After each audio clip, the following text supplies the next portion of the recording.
Dylan Raiola is going to the University of Oregon after staying 2 years at Nebraska, in which he was pretty good. But what I didn't know is that this guy doesn't have a track record of staying at places long. Like, dude, look at this.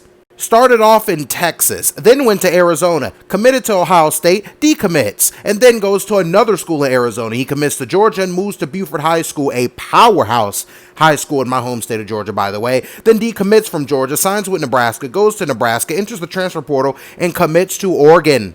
What's that, like 4 high schools all over the United States?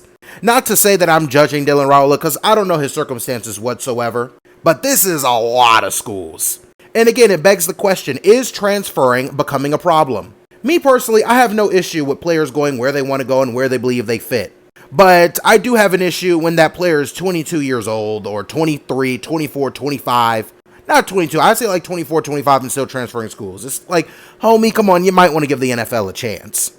And one thing that I want to ask, with all due respect for these amazing athletes that work incredibly hard, if you don't think, and this doesn't apply to Dylan Raiola, this applies to probably a lot of other guys though. If you don't think you're good enough to start at one big D1 program, what makes you think you're going to go to another one and be a starter? Like, it's rare to have incredible talent just right in the bench and a guy goes somewhere else, gets an opportunity, he's really good. It does happen, but that's rare. But what about the times where a dude's been around the bench for 2 years, he goes to another school and thinks he's going to start? Like, I don't think that's how that works.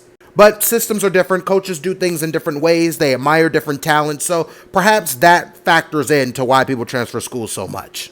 Personally, I have no problem with it, really.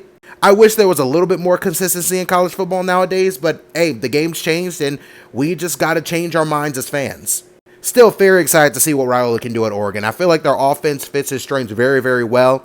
And it's going to be interesting on how this impacts Dante Moore's decision on whether he enters the draft or gets in a QB competition.